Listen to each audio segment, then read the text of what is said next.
Olá, boa noite para você. Os ministros do Supremo retomaram hoje o julgamento sobre a terceirização de atividade fim. A repórter Carla Lucena acompanhou a sessão de hoje e ao vivo tem os detalhes para a gente. Boa noite, Carla. Oi, Érica, boa noite para você, boa noite a todos. Até o momento, 9 ministros aqui do STF já votaram sobre a possibilidade das empresas terceirizar serviços para a chamada atividade fim. Até o momento, não temos uma decisão, isso porque o placar está em 5-4. Para que haja uma maioria, são necessários pelo menos 6 votos. Hoje foi a 4ª sessão plenária que o STF se dedicou a analisar este tema. Os ministros concordam que é um assunto sensível e complexo e exige mesmo um exame mais aprofundado, até porque, entre outros pontos, de um lado estão os direitos dos trabalhadores e do outro o direito à livre iniciativa e da concorrência das empresas. Lembrando que um dos processos em julgamento, o recurso, tem repercussão geral reconhecida, o que quer dizer que a decisão do STF vai ter que ser tomada em julgamentos de processos semelhantes nas instâncias inferiores. Mais de 200 processos estão aguardando a decisão do Supremo.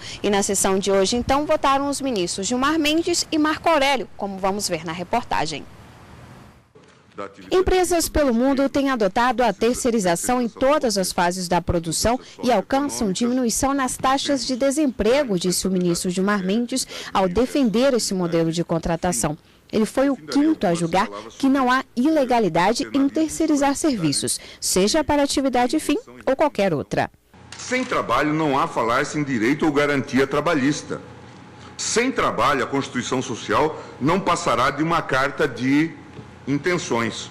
A garantia contra despedir arbitrária ou sem justa causa e sua indenização compensatória, o seguro-desemprego, o fundo de garantia no tempo de serviço, o salário mínimo capaz de atender às necessidades vitais básicas do trabalhador e de sua família, o piso salarial proporcional à extensão e à complexidade do trabalho, a irredutibilidade do salário, tudo isso que está aí muito mais, estará fadado ao esvaziamento se não dermos essa resposta jurídica a um problema econômico e social sistêmico. Somos chamados a decidir entre a utopia e a realidade. Já o ministro Marco Aurélio considerou que é preciso preservar o direito trabalhista construído ao longo de décadas. Enfatizou que o mercado de trabalho atualmente é mais desequilibrado do que na época da aprovação da Consolidação das Leis do Trabalho, a CLT, nos anos 40. O ministro votou contra a terceirização. Os terceirizados são, em geral, trabalhadores que desfrutam de salários mais baixos e condições de trabalho desfavoráveis. A terceirização abala aspectos essenciais da CLT, como a subordinação e a pessoalidade diretas. Inverte a regra geral da indeterminação do prazo contratual para consagrar a temporalidade.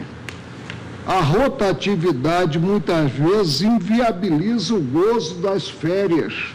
O tema em análise pelo STF faz parte de uma ação da Associação Brasileira do Agronegócio. A ABAG questiona decisões da Justiça do Trabalho que restringem a terceirização com base em uma súmula do Tribunal Superior do Trabalho. E ainda um recurso da Cenibra contra a decisão do TST que impediu a empresa de celulose de terceirizar uma parte da produção. E a consultora jurídica da TV Justiça, Karina Zoccoloto, tem outros detalhes sobre a sessão. Boa noite, Karina. Boa noite, Érica. Tema complexo esse, né? A 4ª sessão sobre o tema, inclusive, né? Exatamente, Érica. E votos bastante alongados dos ministros, já que o que se discute no Supremo Tribunal Federal, tanto nessa ação como nesse recurso extraordinário, trata-se de uma jurisprudência já consolidada há anos no Tribunal Superior do Trabalho e que se pretende, por meio dessa ação e desse recurso extraordinário, ver derrubada aqui no Supremo, ou seja, declarado inconstitucional esse entendimento e essa interpretação sobre a possibilidade ou não da terceirização dessa atividade fim. Se isso violaria ou não o princípio da livre iniciativa, o princípio da concorrência, que são previstos dentre os princípios da ordem econômica da Constituição, ou se a Constituição proíbe efetivamente dentro de uma interpretação no sentido de se proteger o trabalhador, que seria a parte mais fraca dentro de uma relação de trabalho. Então, as empresas podem ou não terceirizar essa atividade fim para tornar mais eficiente a sua produção, ou se essa terceirização viola os direitos do trabalhador e, com isso, vai de encontro ao texto constitucional. São essas discussões que estão sendo travadas no plenário do Supremo Tribunal Federal, como eu disse, votos bastante alongados. O ministro Luiz Fux é o relator do recurso extraordinário, o ministro Luiz Roberto Barroso da arguição de descumprimento de preceito fundamental. E como a Carla já disse, nós temos até agora 5 votos no entender de que a jurisprudência do TST, ao interpretar de forma restritiva, no sentido de que não se pode fazer essa terceirização, viola o texto constitucional, porque, para o ministro Luiz Roberto Barroso e todos os ministros que o seguiram, a Constituição não proíbe esse tipo de contratação e que, portanto, preserva o princípio da livre iniciativa e da livre concorrência, mas a divergência aberta pelo ministro Edson Fachin já tem 4 votos proferidos no sentido de que deve ser preservada a jurisprudência do TST e que, portanto, estaria de acordo com a Constituição. Essa interpretação da legislação, ela varia muito, por isso que nós temos as decisões por maioria de votos. Mas uma coisa é importante a gente dizer aqui, Érica, para que seja afastado esse entendimento do TST, dessa súmula 331, no sentido de se proibir essa atividade, essa contratação, essa terceirização da atividade fim, são necessários pelo menos 6 votos no plenário do Supremo Tribunal Federal para se bater o martelo sobre uma ou outra orientação.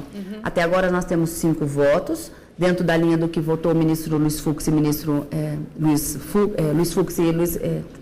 Roberto Barroso, e amanhã o ministro Celso de Mello e a ministra Carmen Lúcia ainda faltam votar.